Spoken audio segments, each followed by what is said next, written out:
नमस्कार दोस्तों, आज के वीडियो में आइए बात करते हैं फ्रांस के बारे में। क्या घटनाएं घटी हैं फ्रांस में, फ्रेंच प्रेसिडेंट मैक्रोन ने क्या डिसीजंस लिए और उसके रिस्पांस में हमें बाकी देशों में क्या देखने को मिला। मेरी राय में ये कि ये बहुत ही इंपॉर्टेंट इशू है पूरी दुनिया के लिए, क्योंकि ये ग्लोबलाइजेशन से आई प्रॉब्लम्स को दर्शाता है। अलग अलग देशों में रहने वाले लोग जो अलग अलग विचारधारा के हैं, अलग अलग आइडियोलॉजी के हैं, अलग अलग कल्चर्स फॉलो करते हैं, जब वो एक दूसरे से मिलते जुलते हैं, एक दूसरे के देशों में जाकर रहने लगते हैं, तो क्या प्रॉब्लम्स आती हैं उससे, क्या कल्चरल क्लैशेस हमें देखने को मिलते हैं। साथ ही साथ ये फ्री स्पीच और ब्लास्फेमी पर भी बहुत इंपॉर्टेंट सवाल उठाता है ये इशू। तो आइए जानते हैं इन सारी चीजों को गहराई से। 16 अक्टूबर 2020 की बात है। फ्रांस में एक स्कूल टीचर का मर्डर हो जाता है जिनका नाम था सैमुअल पैटी। किस रीजन की वजह से? क्योंकि वो अपने 12 से 14 साल के बच्चों को क्लास में फ्रीडम ऑफ एक्सप्रेशन का पार्ट पढ़ा रहे थे और उन्होंने as an example Charlie Hebdo magazine का इस्तेमाल किया, जहां पर कार्टून बनाया गया था प्रॉफेट मोहम्मद का, जो कि डिफेम कर रहा था, मजाक उड़ा रहा था प्रॉफेट मोहम्मद का। ये वही कार्टून्स थे जिनकी वजह से 2015 में भी एक टेररिस्ट अटैक हुआ था पेरिस के अंदर, जिसमें 11 से ज्यादा लोग मारे गए थे। प्रॉफेट मोहम्मद मुस्लिम्स के लिए शायद सबसे इंपॉर्टेंट रिलीजियस फिगर है जिनकी विजुअल डिपिक्शन, उन्हें विजुअली डिपिक्ट करना फॉरबिडन है इस्लाम धर्म में।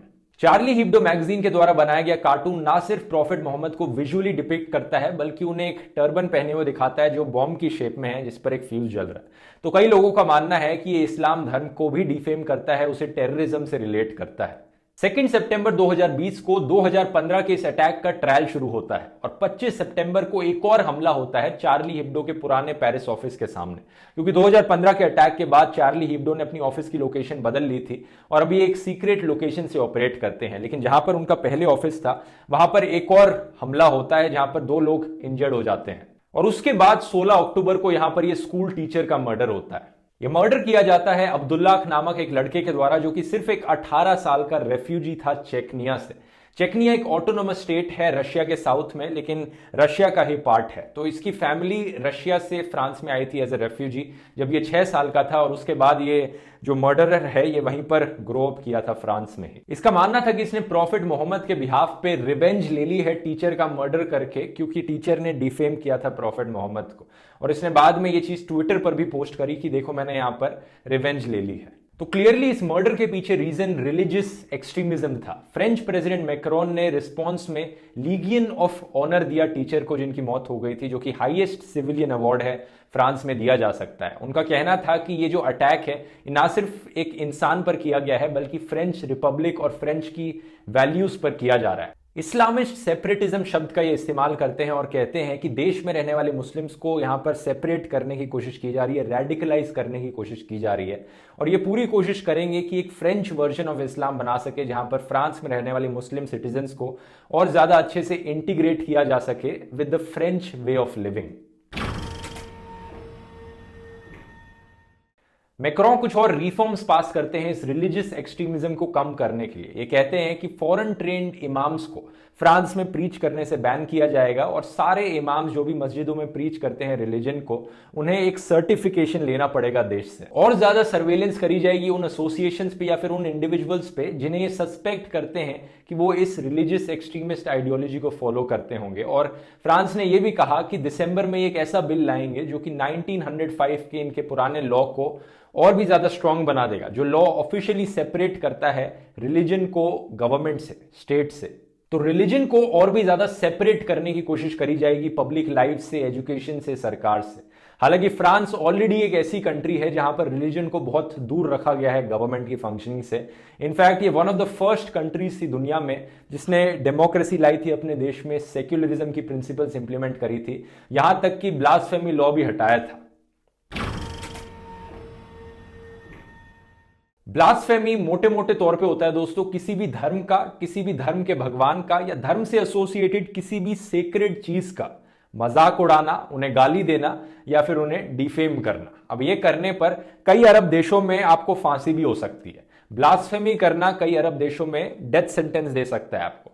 इंडिया में अगर आप ब्लास्फेमी करोगे तो सेक्शन 295 के अकॉर्डिंग आपको 3 साल तक की जेल हो सकती है या फाइन हो सकता है। ज्यादातर एशियन, नॉर्थ अफ्रीकन और अरब कंट्रीज में ब्लास्फेमी करने का मतलब है आपको जेल हो सकती है। आप इस चार्ट में देख सकते हैं। लेकिन कुछ गिनी चुनी कंट्रीज हैं देश में जहां पर ब्लास्फेमी लॉज एग्जिस्ट नहीं करते, जहां पे आप फ्री हैं किसी भी धर्म को गाली देना चाहें तो। और कुछ ऐसी कंट्रीज हैं जहां पर ब्लास्फेमी लॉज पहले एग्जिस्ट करते थे लेकिन अब नहीं करते। ये गिनी चुनी कंट्रीज जो हैं इस चार्ट में ग्रीन कलर से दर्शाई गई हैं। आज के दिन ये one of the most developed countries भी हैं coincidentally. New Zealand, Canada, Iceland, Finland, Norway और फ्रांस भी इन कंट्रीज में से आता है जहां पर ब्लास्फेमी के लॉज एग्जिस्ट नहीं करते।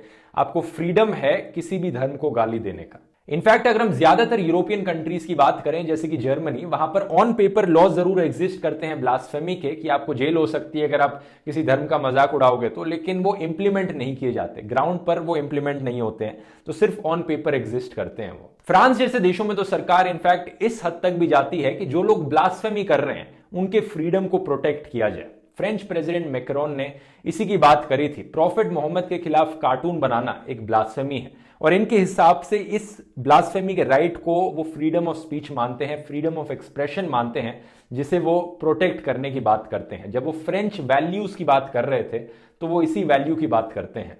और इसी रीजन से ये दर्शाने के लिए कि हमारे देश में ब्लास्फेमी एक्सेप्टेबल है, इनफैक्ट हम इस फ्रीडम ऑफ एक्सप्रेशन को प्रोटेक्ट करेंगे, फ्रेंच गवर्नमेंट ने इस मर्डर के बाद उस कार्टून को एक गवर्नमेंट बिल्डिंग पर भी प्रोजेक्ट किया, ये दिखाने के लिए कि ये देखो हम ओपनली ये करते हैं ब्लास्फेमी, हमारे देश में ऐसा ही चलता है। अब ब्लास्फेमी करना सही है या गलत है, इसके फेवर में क्या आर्ग्यूमेंट्स किए जा सकते हैं, अगेंस्ट क्या आर्ग्यू किया जा सकता है, इसकी मैं आगे बात करूंगा वीडियो में। लेकिन इसके बाद 29 अक्टूबर को एक और हमला होता है फ्रेंच शहर नाइस में, NICE, ये एक शहर का नाम है फ्रांस में, जहां पर एक अटैकर 3 लोगों को चर्च में मार डालता है अल्लाहू अकबर चिल्लाकर, जो कि एक 21 साल का टूनेशियन लड़का था अटैकर। याद रखिए टूनेशिया जैसी नॉर्थ अफ्रीकन कंट्रीज में जनता का सपोर्ट बहुत ज्यादा है ब्लास्फेमी लॉस को लेकर, लोग नहीं चाहते वहां पर कि ब्लास्फेमी अलाउड हो। इसके बाद फ्रांस ने नेशनल सिक्योरिटी अलर्ट अपने हाईएस्ट लेवल पर जारी किया और प्रोटेस्ट देखने को मिले फ्रांस में। दुनिया भर की कंट्रीज में इसके रिस्पांस में एज एक्सपेक्टेड इन टेररिस्ट एक्ट्स को कंडेम किया गया, इसके अगेंस्ट बोला गया। ऑलमोस्ट सारी इस्लामिक कंट्रीज में, ऑलमोस्ट सारे मुस्लिम्स ने भी इसके अगेंस्ट बोला, कहा कि हम इसे सपोर्ट नहीं करते। लेकिन कई मुस्लिम्स ने और कई इस्लामिक कंट्रीज ने यह कहा कि जो मैक्रोन ने किया वो भी गलत था, जो फ्रांस यहां पर ब्लास्फेमी कर रहा है हम उसे भी सपोर्ट नहीं करते। इसी रीजन से कई इस्लामिक कंट्रीज में फ्रेंच सामान को बॉयकॉट करने की मांग उठाई गई। इस डिमांड को लीड करते हुए दिखे टर्की के प्रेसिडेंट एर्डोआन। अब यहां पर पॉलिटिक्स का भी गेम आ जाता है। मैंने एर्डोआन के बारे में इस वीडियो में एक्सप्लेन किया था कैसे उनकी शुरुआत हुई थी, कैसे उनका पॉलिटिकल करियर रहा था और आज वो किस तरह की पॉलिसीज इंप्लीमेंट करते हैं। एर्डोआन ने कहा कि मैक्रोन एक एंटी इस्लामिक एजेंडा चला रहे हैं, उन्हें मेंटल हेल्थ चेकअप की जरूरत है और वो रियल सेंस में फांसीवाद कर रहे हैं, फैसिस्ट हैं। बहुत ही आयरॉनिक चीज है क्योंकि जैसा मैंने इस वीडियो में एक्सप्लेन किया था, एर्डोआन खुद एक तरह के डिक्टेटर बने बैठे हैं आज के दिन टर्की में, जहां पर उनके अगेंस्ट बोलने पर आपको तुरंत जेल में डाल दिया जा सकता है। इनफैक्ट नंबर 1 कंट्री दुनिया में जहां पर सबसे ज्यादा जर्नलिस्ट आज के दिन जेल के अंदर बंद है वो टर्की ही है। जॉर्डन, कुवैत और कतार में कई इंसिडेंट्स दिखे जहां पर ट्रेडर ने फ्रेंच सामान को अपनी शेल्फ से हटा दिया। कतार यूनिवर्सिटी ने फ्रेंच कल्चर वीक को कैंसिल कर दिया। इराक, सीरिया, लिबिया में प्रोटेस्ट भी दिखे। पाकिस्तान के प्राइम मिनिस्टर इमरान खान ने भी कहा कि मैक्रोन एंटी मुस्लिम सेंटिमेंट को एनकरेज करने लग रहे हैं और जानबूझकर प्रोवोक करने लग रहे हैं लोगों को। मेरी राय में यहां पर एक तरह की हिपोक्रेसी दिखती है इन कंट्रीज के लीडर्स के द्वारा, क्योंकि यहां पर एक कार्टून को लेकर ये इतना भड़क जाते हैं, फ्रेंच सामान को बॉयकॉट करने लग जाते हैं, लेकिन जहां पर एक्चुअली में जरूरत है अपनी आवाज उठाने की चाइना के अगेंस्ट, क्योंकि चाइना में मुस्लिम माइनॉरिटी के खिलाफ एक ऑलमोस्ट जेनोसाइड सा चलने लग रहा है, उसके खिलाफ ये लोग चुप रहते हैं क्योंकि चाइना को बॉयकॉट करना इतना आसान नहीं है। चाइना के साथ और ज्यादा कॉम्प्लेक्स और डीप रिलेशनशिप्स हैं इन कंट्रीज के, स्पेशली पाकिस्तान जैसे देश के। लेकिन ओवरऑल मैं कहूंगा ये पूरा इशू सिर्फ एक सवाल पर आकर अटक जाता है, सिर्फ एक सिंपल सा कल्चरल डिफरेंस, क्या आप ब्लास्फेमी को सपोर्ट करते हैं या ब्लास्फेमी के अगेंस्ट हैं। इस्लामिक कंट्रीज के लिए ब्लास्फेमी एक बहुत बड़ी चीज है कि वो डेथ पेनल्टी तक रखते हैं उसके अगेंस्ट, और फ्रांस के लिए ब्लास्फेमी अलाउ करना एक बहुत बड़ी चीज है क्योंकि वो इस एक्सटेंट तक फ्रीडम ऑफ स्पीच को प्रमोट करते हैं। ये एक बहुत ही बड़ा कल्चरल डिफरेंस है जो कि क्लैश हो जाता है जब इन इस्लामिक कंट्रीज से रेफ्यूजीज आकर फ्रांस में रहने लगते हैं और उनके सेंटिमेंट्स इफेक्ट होते हैं। ऑब्वियसली इनमें से वास्ट मेजोरिटी लोग इस चीज को सपोर्ट नहीं करते कि अगर यहां पर ब्लास्फेमी हो रही थी उसके एक्सचेंज में यहां पर मर्डर कर देना चाहिए, नहीं तो कितने सारे मर्डर्स हमें देखने को मिल रहे होते हैं। लेकिन लाखों में से एक इंसान भी इस एक्सट्रीम लेवल तक चला जाता है तो हमें इतने 50 टेररिस्ट अटैक्स देखने को मिलते हैं। फ्रांस में 5 मिलियन से ज्यादा मुस्लिम सिटीजन्स हैं, तकरीबन 9% इनकी पॉपुलेशन। जब ऐसे अटैक्स होते हैं तो एज ए कॉन्सिक्वेंस इन अटैक्स के बाद इन लोगों की जिंदगी और भी मुश्किल हो जाती है। इन्हें हमेशा शक की नजर से देखा जाता है और टारगेट किया जाता है। तो इसीलिए ये कोई हैरानी की बात नहीं थी कि दूसरी तरफ से भी हमें हेट क्राइम्स देखने को मिले। 22 अक्टूबर को 2 फ्रेंच औरतों ने पेरिस में 2 अरब औरतों को स्टैब कर दिया। एज ए रिजल्ट इस कल्चर क्लैश की वजह से लोग एक दूसरे से और भी दूर होते जा रहे हैं, डिवाइड लोगों के बीच में बढ़ता जा रहा है। तो ये सबकी सेफ्टी के लिए अच्छा है, सबके फायदे के लिए ही है कि इस प्रॉब्लम का जल्द से जल्द सॉल्यूशन निकाला जा सके। तो क्या है इसका सॉल्यूशन? ब्लास्फेमी सही है या गलत है? इससे पहले मैं इस सवाल को आंसर करूं, मैं आपको एक चीज क्लियर करना चाहूंगा कि ब्लास्फेमी की डेफिनेशन क्या होती है। बहुत से लोगों को मिसकंसेप्शन रहता है इस चीज को लेकर। ब्लास्फेमी का मतलब यह नहीं है कि आप ये बोल सको कि सारे मुसलमान ऐसे ही होते हैं या फिर सारे जूस ऐसा ही काम करते हैं। ये हेट स्पीच की कैटेगरी में आएगा, जो मैंने कि अर्नब गोस्वामी डेंजरस स्पीच वाले वीडियो में एक्सप्लेन किया था। क्योंकि यहां पर आप इंसानों को टारगेट कर रहे हो जो कि एक स्पेसिफिक ग्रुप में बिलोंग करते हैं और आप उस ग्रुप को डिफेम करने लग रहे हो। इंसानों को टारगेट करना ब्लास्फेमी नहीं होती। ब्लास्फेमी होता है धर्म को टारगेट करना और सेक्रेड चीजों को टारगेट करना। कोई चीज सेक्रेड है या नहीं है ये एक इंसान की सोच पर डिपेंड करता है, लेकिन एक इंसान खुद, हम रियलिटी में एग्जिस्ट करते हैं, हम फिजिकल चीज है जो एक्चुअली में एग्जिस्ट करते हैं। तो ये एक बहुत बड़ा डिस्टिंक्शन है ब्लास्फेमी के बीच में और एक नॉर्मल हेट स्पीच के बीच में, जो कि आप किसी इंसान के अगेंस्ट डायरेक्ट कर रहे हो या किसी स्पेसिफिक माइनॉरिटीज के अगेंस्ट डायरेक्ट कर रहे हो। उम्मीद है ये डिफरेंस समझ में आ गया होगा। तो जो लोग ब्लास्फेमी के अगेंस्ट हैं उनकी आर्ग्यूमेंट्स बड़ी सिंपल हैं। भाई क्या जरूरत है किसी के धर्म को गाली देने की? अपना आराम से चुपचाप बैठे रहो, किसी के खिलाफ बुरा भला मत बोलो, किसी के रिलीजन को, उनकी फीलिंग्स हर्ट मत करो, उनके सेंटिमेंट्स हर्ट मत करो, तो सब आराम से पीसफुली को एग्जिस्ट कर सकते हैं, साथ में रह सकते हैं, शांति बनी रहेगी। सिंपल सी आर्ग्यूमेंट है। लेकिन जो लोग ब्लास्फेमी के फेवर में आर्ग्यू करते हैं वो वाली आर्ग्यूमेंट्स थोड़ी और कॉम्प्लेक्स है। पहला आर्ग्यूमेंट यह है कि ब्लास्फेमी को लेकर जो लॉज हैं वो बहुत ही इनकंसिस्टेंट और सब्जेक्टिव लॉज हैं और to the point properly laws बनाना ब्लास्फेमी पे इम्पॉसिबल है। कुछ लोगों का ये मानना है। अब पूछेंगे कैसे? एग्जाम्पल के साथ समझाता हूं। अपने देश में देखिए, कुछ स्टेट्स में बीफ को बैन किया गया है क्योंकि कुछ हिंदुओं के सेंटिमेंट्स हर्ट होते हैं अगर बीफ ओपनली खाने के लिए मिलती है तो। कुछ लोग मानेंगे कि ठीक है, जस्टिफाइड है ये, अगर कुछ हिंदुओं के सेंटिमेंट्स हर्ट हो रहे हैं तो हमें बीफ बैन कर देनी चाहिए, कोई प्रॉब्लम नहीं है इसमें। लेकिन अब इस एग्जाम्पल को लीजिए। असम में एक बीजेपी लीडर कहते हैं कि अगर जू में एक टाइगर को बीफ खिलाई जाएगी तो भी हमारे सेंटिमेंट्स हर्ट होने लग रहे हैं उससे। अब आपको हो सकता है सुनकर हंसी आई है, लेकिन रियलिटी में हो सकता है कि उस बीजेपी लीडर के और कुछ और लोगों के एक्चुअली में सेंटिमेंट्स हर्ट हो रहे हो, रिलीजियस सेंटिमेंट्स की, अगर एक टाइगर तक को बीफ खिलाई जाए तो क्या अब जू में टाइगर को बीफ खिलाना भी बैन कर देना चाहिए? यही प्रॉब्लम आती है जब आप ब्लास्फेमी का लॉ लिखने चलते हैं। ये डिफाइन करना ही इंपॉसिबल है कि किस इंसान के लिए क्या चीज सेक्रेड है, किस इंसान के क्या करने से सेंटिमेंट्स हर्ट होंगे यहां पर, और कहां पर ये बाउंड्री बनाई जाए कि इतना ठीक है, यहां तक लॉ में लिखा जाएगा ये ब्लास्फेमी है, ये ब्लास्फेमी नहीं है। कल को कोई खड़ा होकर बोलेगा कि मैं एक नया धर्म बनाता हूं और मैं पिज्जा की पूजा करता हूं, पिज्जा मेरे लिए सेक्रेड है।